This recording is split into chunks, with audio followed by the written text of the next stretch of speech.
விஜய் ஆட்சிக்கு வந்த நாள் முதலா பெண்களுக்கான பாதுகாப்பு சட்டம் ஒழுங்கு பிரச்சனைன்னு எதிர்க்கட்சிகள் அரசியல் செய்கிறாங்க.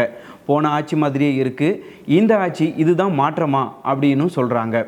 இந்த நிலையில தான் தமிழக முதலமைச்சர் விஜய் அவர்கள் மகேஷ்குமார் அகர்வாலை டிஜிபியாக கொண்டு வந்திருக்காரு.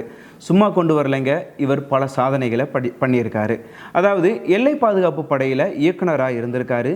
சிபிஐ சிபிசிஐடியில் இருந்து பல சாதனைகளை படைச்சிருக்காரு.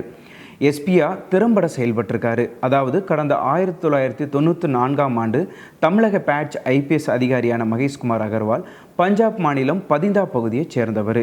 சட்டமும் பயின்றிருக்காரு. 22 வயதிலேயே ஐபிஎஸ் அதிகாரியாக இருக்காரு. தமிழ், இந்தி, ஆங்கிலம், பஞ்சாப் மொழியில் சரளமாக பேசக்கூடிய இவர் தான் தேனி, தூத்துக்குடி மாவட்டங்களில் எஸ்பியாவும் இருந்து திறம்பட செயல்பட்டிருக்காரு. சென்னை பூக்கடை துணை ஆணையர், சென்னை போக்குவரத்து காவல் தெற்கு துணை ஆணையர் என பல்வேறு பொறுப்புகளில் வகிச்சிருக்காரு. குறிப்பாக அதன் முன்னர் 7 ஆண்டுகள் சிபிஐ அதிகாரியாக பஞ்சாப், ஹரியானா, ஜம்மு காஷ்மீரில் பணியாற்றிருக்காரு.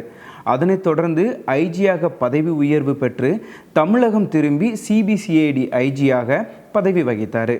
மேலும் மதுரை காவல் ஆணையர் ஆனார். மீண்டும் சிபிசிஐடி ஐஜி ஆனார். பின்னர் சென்னை தெற்கு கூடுதல் ஆணையராக பொறுப்பேற்றார்.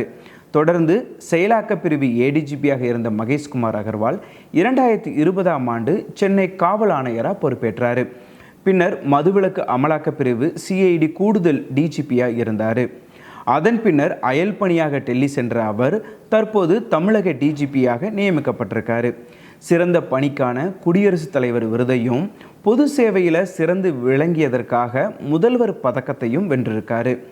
ஏற்கனவே சொன்ன மாதிரி இவர் சிபிஐ சிபிசிஐடி உள்ளிட்ட புலனாய்வு அமைப்புகள்லையும் திறம்பட செயலாற்றியவர். அந்த வகையில் குறிப்பாக கடந்த 2016ஆம் ஆண்டு சேலத்தில் இருந்து சென்னை வந்த ரயில், அதாவது ஓடும் ரயிலில் துளையிட்டு 5,78,00,000 ரூபாய் கொள்ளை போன சம்பவம் நாட்டில் பெரும் பரபரப்பை ஏற்படுத்துச்சு.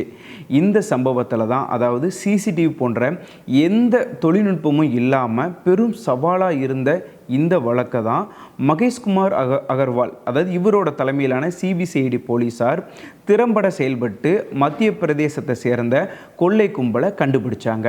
இந்த விஷயம் ஒரு மிகப்பெரிய சாதனையாக பார்க்கப்பட்டுச்சு.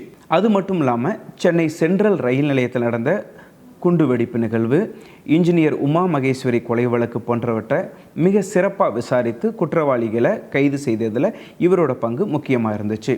மேலும் சிசிடிவி கேமராக்களை சென்னை நகரில் நிறுவனத்தில் இவர் வலதுகரமாக செயல்பட்டிருக்காரு.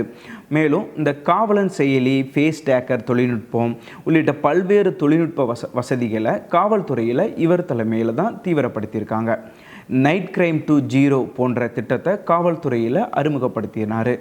கொரோனா காலத்தில் தமிழகத்தில் சிக்கியிருந்த சுமார் 4 லட்சத்துக்கும் அதிகமான வெளிமாநில தொழிலாளர்களை கண்டறிஞ்சு அவங்களுக்கு உணவு வசதிகள், தங்குமிட வசதி எல்லாத்தையும் ரெடி பண்ணி அவங்க சொந்த ஊருக்கு அனுப்பி வச்சதில் இவரோட பங்கு முக்கிய பங்காக சொல்லப்படுது.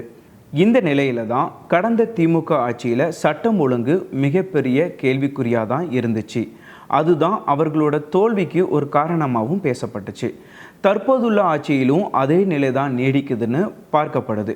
தொடர்ந்து, அதாவது கோவை சிறுமி பாலியல் வன்கொடுமை வழக்கு உள்ளிட்ட பெண்களுக்கான பிரச்சனைகள் தற்போது, அது மட்டும் இல்லாமல் 2 தினங்களுக்கு முன்னாடி மானூர் பகுதியில் நடந்த கொலைவெறி தாக்குதல், இப்படியான சம்பவங்கள் தொடர்ந்து நடந்து கொண்டு தான் இருக்குது. இந்த நிலையில தான் புதிதாக டிஜிபியாக பொறுப்பேற்ற மகேஷ்குமார் அகர்வால் தலைமையில் சட்டம் ஒழுங்கு சிறப்பாக இருக்கணும்னு மக்கள் மத்தியில் பெரும் எதிர்பார்ப்பு நிலவுது.